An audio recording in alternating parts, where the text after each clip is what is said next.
Okay,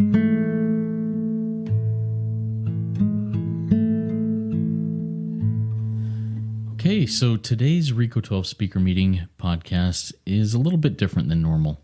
Our guest speaker, unfortunately, was unable to be there when we started recording. So as I was going through that little dilemma before the meeting started with the live audience, they asked if I would be willing to get on the mic and share a little bit of my experience, strength, and hope. And so impromptu, I said I would do that. And so I shared a little bit of my experience, strength, and hope, and how my higher power has brought me to where I am today, for better or for worse. But so this one is a little bit impromptu, not planned. So have patience with it, but I hope you get something out of it because it's important to me.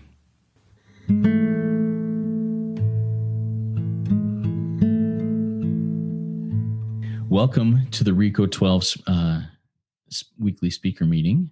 My name is Justin. I am a child of God and a recovering addict, and thanks to my God, the steps, and the fellowship of other addicts, I am sober one day at a time since June 19th, 2015, and for that, I am beyond grateful. So gratefully, I turned 6 years old this last week, and man, what a beautiful thing and a miracle it is.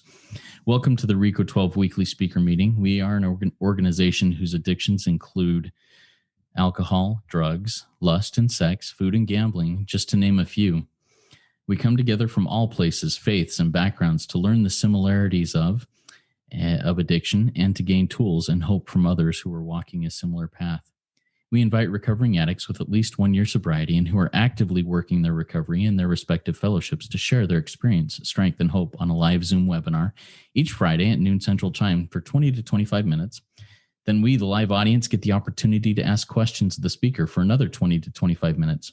If you are hearing this meeting in recorded podcast form and would like to participate as a live audience member in the future, please go to RECO12.com.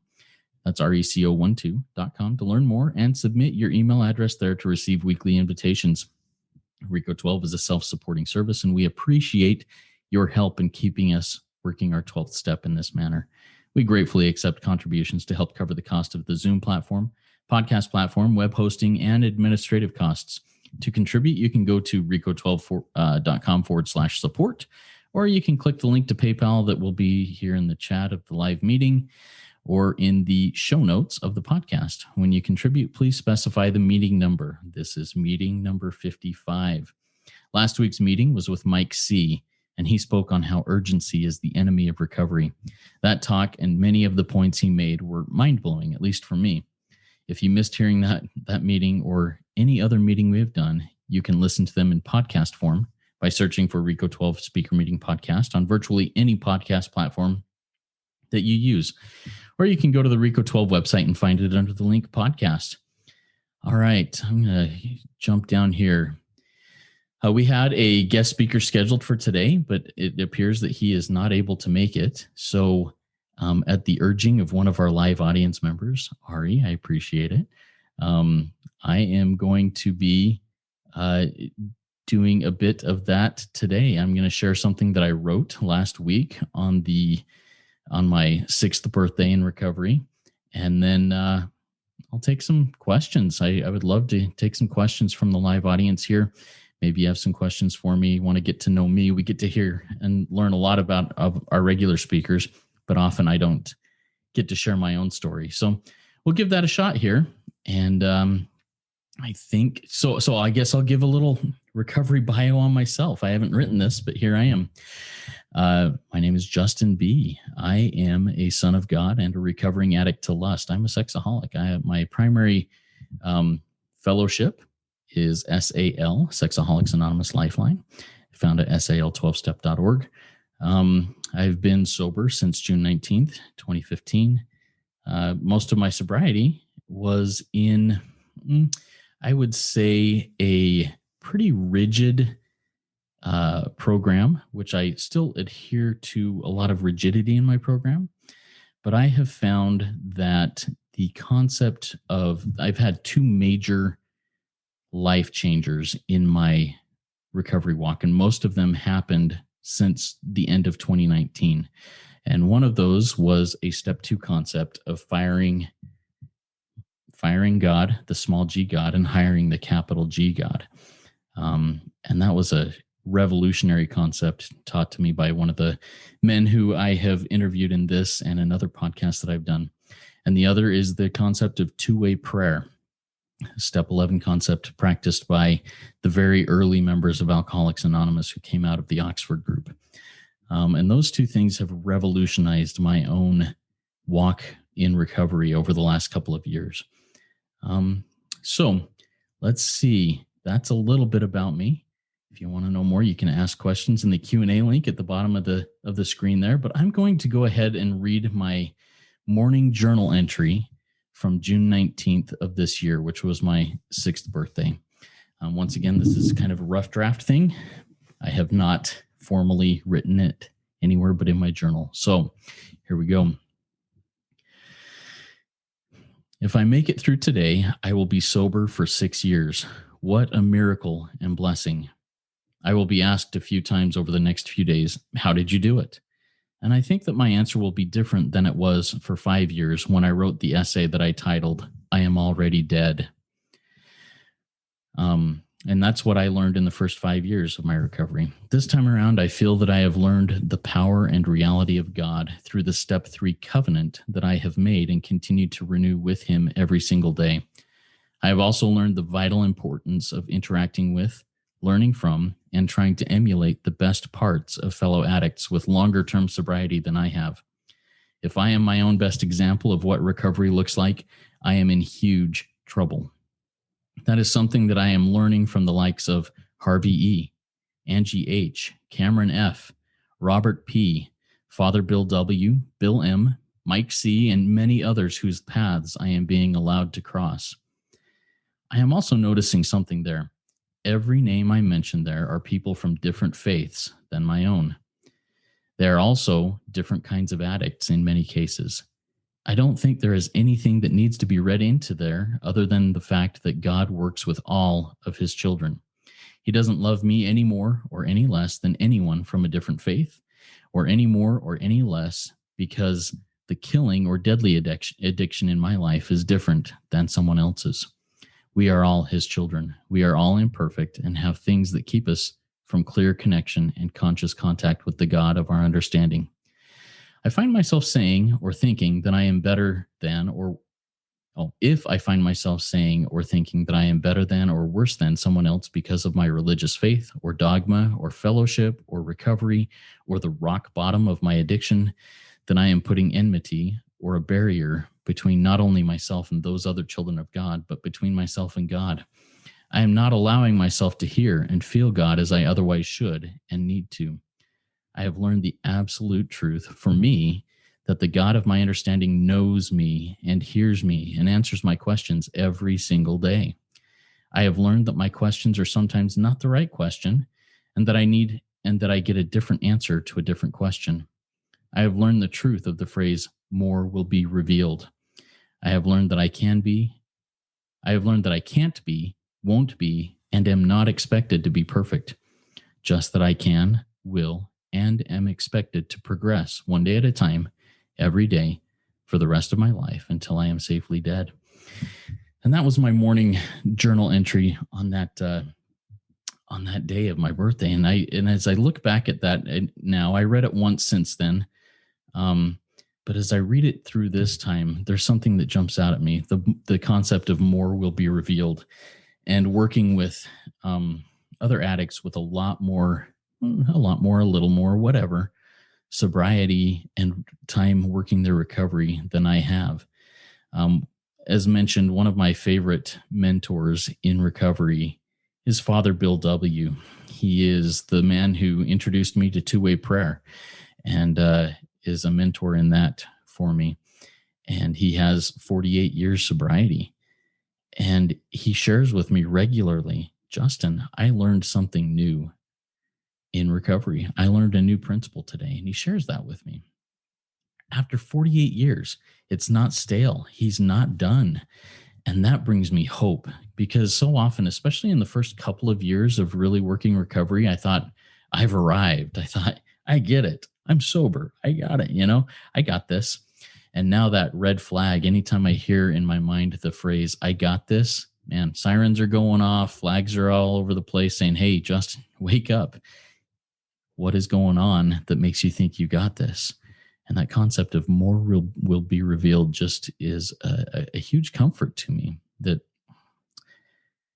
no matter how much I learn, no matter how much I experience, there is still more to experience. And it will only get stale if I allow it to. So here's a little bit about me and my walk there. But I would like to take some questions from anybody out there. Type them in the Q&A there at the bottom of your Zoom window, and I'll get to those. I'll also share something that was shared by one of the audience members, REA, here in just a minute. She or he, I'm sorry, I don't know. But Ari says, acceptance is the answer to all my problems today. When I am disturbed, it is because I find some person, place, thing, or situation, some fact of my life unacceptable to me. And I can find no serenity until I accept that person, place, thing, or situation as being exactly the way it is supposed to be at this moment. I really like that, Ari. And I appreciate you sharing that. There's a phrase that I hear often, and I'll get to that, Amy. There's a phrase that I hear often about if I am disturbed, then it is something with me. It's not something that someone else did. And I've heard other people argue that no other people can disturb me. Yes, but I still need to look at myself and say, okay, why is that person disturbing me? What happened? Why did I allow them to step on my toe? Or when they stepped on my toe, why did I get so upset about it? Awesome. So Amy asks or says, please share more about little G God versus big G God. Thank you. This is, like I said, one of the revolutionary concepts in my own recovery. And I'll do a little backstory before I get into this. In about November of 2019, I was doing a different podcast. I was hosting a different podcast. And it was just getting, so it was the tagline was ordinary people with extraordinary stories. And I was just talking to people about their lives and getting them to share their life with me. And I had this overwhelming drive, this feeling, this prompting, I guess, from God. I was working my recovery, but I was not doing a recovery podcast. It wasn't as an addict. So I had this prompting, Justin, I need you to do a 12-week series on the 12 steps of recovery, one of each of the 12 steps of recovery. And so I did that. And that podcast was called Journey Through Life. And it was the first 12 weeks of the year 2020 that I did that series. And when I interviewed the guy for step 2, it was somebody I had never talked to before other than an introductory thing. Somebody had said, hey, Justin, do you know Harvey E. from Toronto? I was like, no. He goes, you need to know him. He would be a great step 2 guy. So he gave me his contact information. I reached out to him and he did it. And this man, he's an Orthodox Jew, totally different faith than I am. And he shared with me his walk through step 2. And he talked about firing God. And immediately when he said that, I had these, that's blasphemous. This guy's going to hell type thoughts, And then as I continued to listen to him and hear him out and hear that experience out, it just smacked me upside the head. Now, one more backstory on this. My whole life, I've been a quote unquote religious person. I've been one who goes to church every week, say my prayers and do all the checkbox things, But I always felt my whole life that my prayers were doing nothing but bouncing off the ceilings and walls, and that the voice that I heard back, if and when I ever heard a voice back, was telling me that I was unworthy, small, not of value, whatever. And this whole concept of small g and capital G God comes from this experience. I then went through the process of firing the God of my understanding at that point. And I had a lot of fear. I had a lot of fear of, is that going to take away any foundation, any faith, any trust that I have in any sort of religion or spirituality or whatever. And it really scared me. But what I did immediately is I put out a want ad, basically. This is the God that I need. I need a God who loves me, who is my biggest fan, who accepts me even in my imperfections and says, hey, Justin, get up. Let's do this again. Instead of, you're so stupid, stay down there. You may as well just curl up in the corner and die because you're so worthless. And I quickly realized as I did that and started hearing the voice of that God, that was the capital G God that I had been praying to my whole life, but I had not been hearing, because the small G God, who I had set up a corner office space in my head, just constantly was beating me down and telling me I was worthless. And but the new God of my understanding, who is a capital G God, just lifts and inspires and cheers me on and helps me out. So that's my experience with that. That's a quick overview of small G versus capital G. One, small G isn't strong enough to rescue me. He doesn't want to. He doesn't care to. And even if he did, he's not strong enough to. Capital G can lift me, inspire me, and rescue me from anything. If I'm surrendering, we talk about surrender a lot in recovery rooms. If I'm surrendering to a small G God, I'm basically surrendering to a white knuckle situation. But if I'm surrendering to a capital G God, I am free, and I can walk through that day surrendered and with my head up and my shoulders square, not arrogant, but knowing that God has me and that he will carry me through that day. So there's a little bit about small G versus big G God. I hope that answers your question. All right. Another question came in from Ari. Are you not afraid to discover a new God in 10 years? Will you fire again the God of today and make him a small God? That's a great question, Ari. That's another concept of more will be revealed. If I think another thing that Father Bill W. taught me, he calls the God of my understanding the God of my misunderstanding. I believe that the God of my understanding will continue to develop, and not that he or it changes, but that my understanding changes. And I think for me, it's almost a daily thing of saying, making that choice. Today, God, I choose you. Who are you for me today? Now, does that sound like it's a little bit, the word I'm thinking of is weefy, which is I don't even think it's a real word, but is it not solid? I don't think so, because my brain, my mind, my heart is wavering, but I think the more I see, or the different concepts I have of the God of my understanding, who currently to me today is a capital G God, is enough. And if 10 years from now my perception of God changes, I kind of hope so. It's the more will be revealed thing. Now, does that mean that God changed? I don't believe that. It just means that my understanding of him changed. Thanks for that question, Ari. Let's see. Any other questions there? No, if you do have a question, type it in the Q&A. I'll just go until we have no more questions, but I really appreciate this opportunity to do this. In the meantime, I do have one more concept that has been massive for me this last year, and I referenced it in my journal thing. It's the step 3 covenant. And I started calling it a covenant this year. And it used to just be taking my step 3 or step 3 surrender. But I've come to experience for me that it's a two-way promise, that if God, I offer myself to thee to build with me and do with me. If I offer myself to him, and that's the step 3 prayer, he will build with me and do with me as he will. He will relieve me of the bondage of self, that I can better do his will. He will take away my difficulties, that I may, now as I'm walking through this, the step 3 prayer kind of fizzled on me, but he'll take away my difficulties, and I'll be able to go through that and make it, and he will make things happen through me.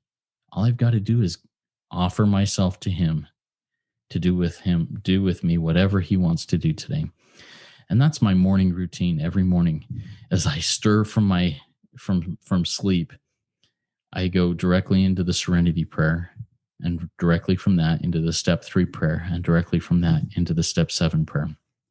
And it's a morning routine, and there's no coincidence that the last phrase in the step 7 prayer is grant me strength as I go out from here to do your bidding. As I'm saying that, I am dragging myself out of bed, sometimes totally unwillingly, asking for his strength to grant me strength as I go out from here to do your bidding. All right. Follow-up question. Yes. So if I understand you correctly, you didn't fire any God. You just fire your misunderstanding of him. Yes. Thank you for helping me clarify that. Yes. I think that's the truth. Now, I am one who has been brought up with the belief that there is a good and an evil, a God and a devil. And the devil can, in my understanding, in my belief, can influence me, can get in there and speak to me. And I often equate the small g God to that adversary, to that devil, that Satan, who can, in my understanding, get in there and tell me that I'm worthless, tell me that I've messed up too bad and I'll never be good enough to be with God.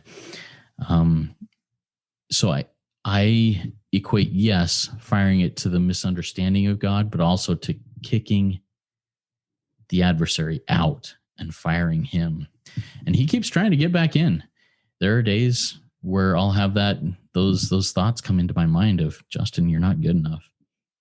You'll never be good enough.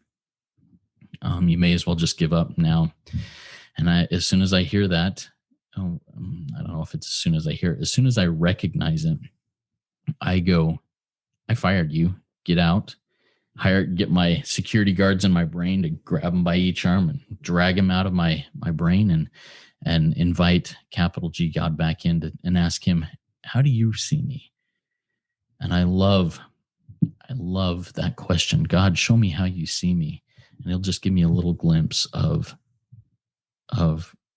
who he sees me as, or at least who I think he sees me as, which is even a little glimpse just lifts me and encourages me. Thanks, Ari, for asking that, or that clarifying question. I appreciate it. All right. Another one. Anonymous attendee. As you released the idea that you needed a big G God, can you please share how you began to change your concept in the beginning? Let me read that again, make sure I understand it. As you released the idea that you needed a big G God, can you please share how you began to change your concept in the beginning? Yeah, I think it was more of a, so there's an exercise in one of the books used in Sexaholics Anonymous. It's called Step into Action. Hang on just a sec, let me grab that book. So it's called the Step 2 Inventory. It's one way of working Step 2. And what I did in there is what you do is you make a four column like table, and each of the headings of the 4 columns are, the top one is powerful people in whose presence I have felt powerless in. Could be a parent, it could be a school teacher, it could be a boss, it could be a religious leader, it could, whatever it may be.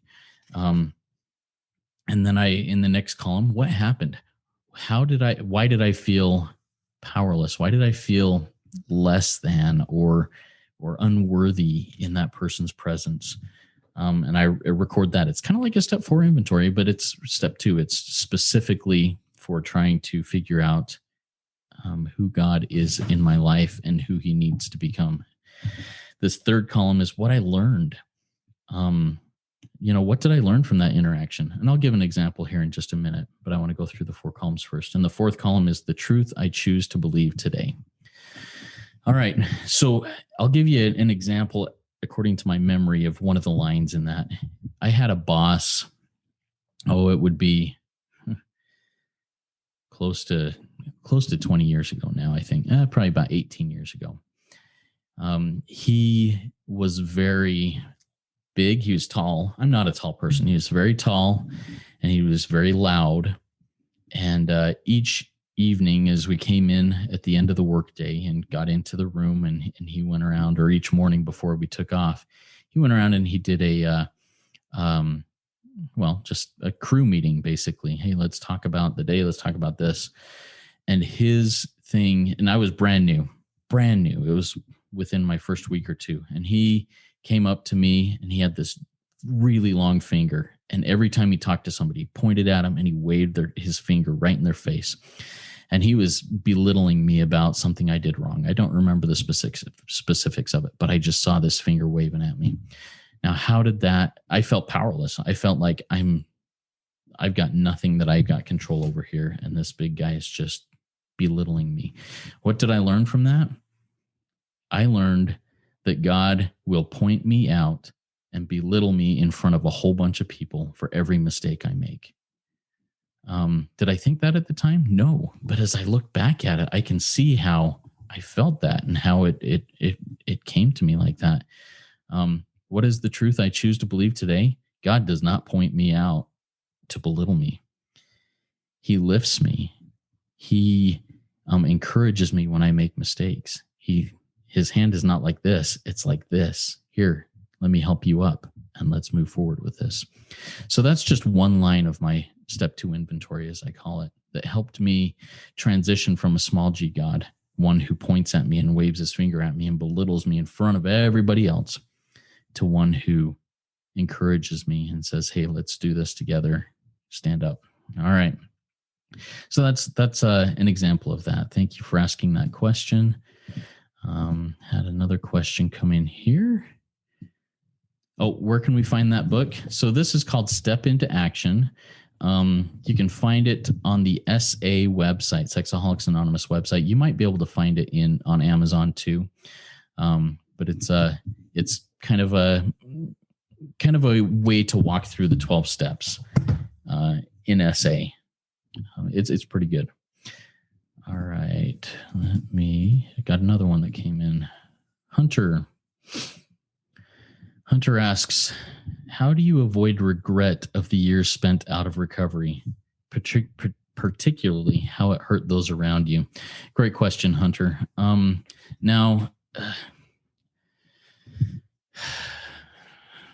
I think for me, yes, I felt a lot of regret, a lot of shame, a lot of guilt for those years initially. And I still regret, I guess, is the best word, how it hurt those around me.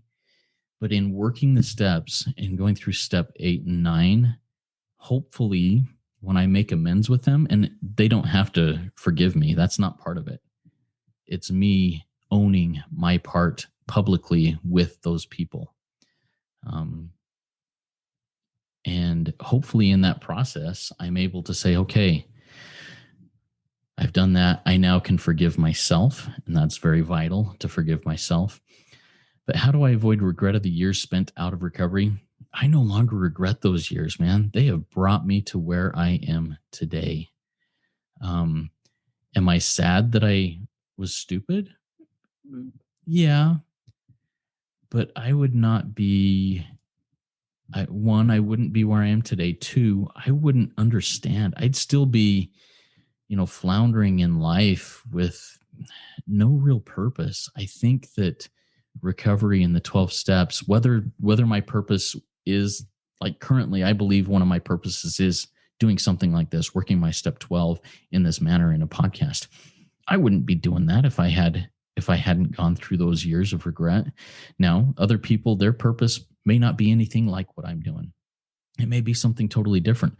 But without those years of stupidity, of active disease, of turning my back on God, on others, on myself, I wouldn't have the experiences I need to come to where I am, where I'm at today. And one other thing, I'm going to talk about step 9 here for just a second. I have found it vital for my own self, and for many who I have worked with through step 9, to do a formal amends, a formal apology to myself, to write it out. And then when I'm ready to make amends with myself, to sit in front of the mirror and read it to myself while I make eye contact with myself and forgive myself and tell myself I'm sorry for the stupid things I did to myself and move forward. There have been many times that I've done this with people where tears have been shed, where massive healing was done. A lot of times the hardest thing to do is to forgive myself. And that is something that has helped me a ton, is the ability to do that, and to do it one day at a time, because I still do stupid things every day, whether it's to hurt myself or to hurt my family, my wife, my kids, coworkers, whatever it may be. And that's the importance of step 10 of as quickly as possible making those amends, recognizing those, and as quickly as possible doing that. So I think that's how I would like to answer that question there, Hunter. All right. As of right now, that's all the questions that are here. If anybody else has a question, I'll give you another minute here. But I'll just my last question to our guests after questions dry up from our audience and from myself is, do you have any final words of wisdom? Now, I don't know if I have words of wisdom here, but one of the 3 phrases, whatever, mottos that I've picked up this year, and I've heard it before, but it's one that's helped me a ton each and every day. It's basically taking step 1, step 2, step 3 in 3 quick phrases. I can't, he can, I will let him. And as I repeat that phrase in my mind and out loud, and if I'm talking to a fellow recovering addict or someone who is just struggling and use those phrases, it's like this 3-step. I can't, I'm brought down to right-sized. He can, I look to who has right-sized and powerless. He can, I look to the one who has power and who can, and I will let him. I then surrender and say, take me where you need me. And once again, I'll use the same phrase that I used earlier. I can then walk with my head high, my shoulders up, not arrogantly, not cocky, but with confidence that the one who has the power has me and will take care of me. Even if the day doesn't go smoothly, he still will take me and do with me as he will. And that's basically it. I really appreciate the opportunity to do this. This was not what I had planned, and definitely probably is quite rough and not flows very well. But I think we're good. Let me just make sure. Yep, we're good. All right, I'm going to do the closing reading, and then I'm going to do the 3 prayer thing that I do every morning when I get out of bed to close us out. And I'm actually going to look at this to read it so I don't mess up, because that would be kind of embarrassing. And that's okay. I'm okay with that. All right. That was, well, I don't know if I want to say that was a great RECO12 weekly speaker meeting, but I appreciate the opportunity to do this. Thank you all for your questions. And this meeting was for all addicts and those wanting to learn more about about addiction and the recovery therefrom. If you have any other questions or would like to start any other discussions, please go to RECO12.com/forum and join in our community and ask those questions and answer others' questions that will come up. Next week's speaker meeting will be one of the pre-recorded ones that will not be done live. I will be on the road next Friday, so I'm going to be recording with Mary H. Next week, but it will be posted on the podcast platform of your choice at noon Central Time next Friday, July 2nd. Like I said, Mary H., who's sober since November of 2015 in NA and SLAA, and she'll be speaking to us on the topic of freedom of recovery. I'm excited about that. You'll be able to listen to that podcast that will post, like I said, July 2nd at noon Central Time. If you've not yet gone to RECO12.com and submitted your email address, please get on the invitation list so you can join us live each Friday at noon Central Time. Now let's launch off into the rest of our day with the Serenity Prayer, followed immediately by the Step 3 prayer, followed immediately by the Step 7 prayer. All right. God, grant me the serenity to accept the things I cannot change, courage to change the things I can, and wisdom to know the difference. God, I offer myself to thee, to build with me and to do with me as thou wilt. Relieve me of the bondage of self that I may better do thy will. Take away my difficulties that victory over them may bear witness to those I would help of thy power, thy love, and thy way of life. May I do thy will always. My Creator, I am now willing that you should have all of me, good and bad. I pray that you now remove from me every single defect of character which stands in the way of my usefulness to you and my fellows. Grant me strength as I go out from here to do your bidding. Amen. Keep coming back, everybody. It works if you work it. So work it. You are worth it.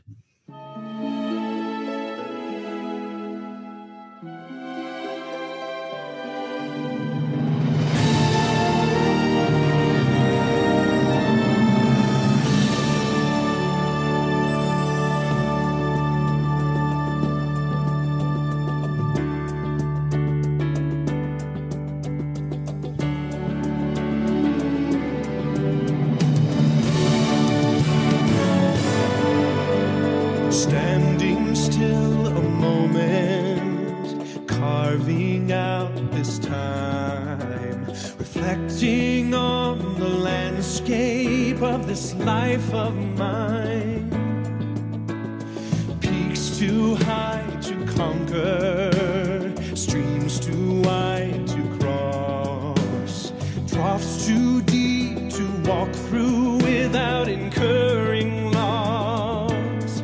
Yet here I am, still standing tall, despite the rough terrain. One like me survived the storms and walked through wind and rain. Still standing, I will fight the good fight, still searching for glimmers of light, feet still on the ground. I can still be found, standing still.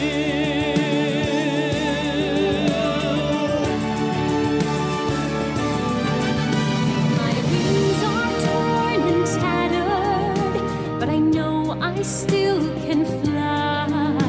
I may not soar unfettered, I may not rise too high. Recorded in the book of life and binded with the seal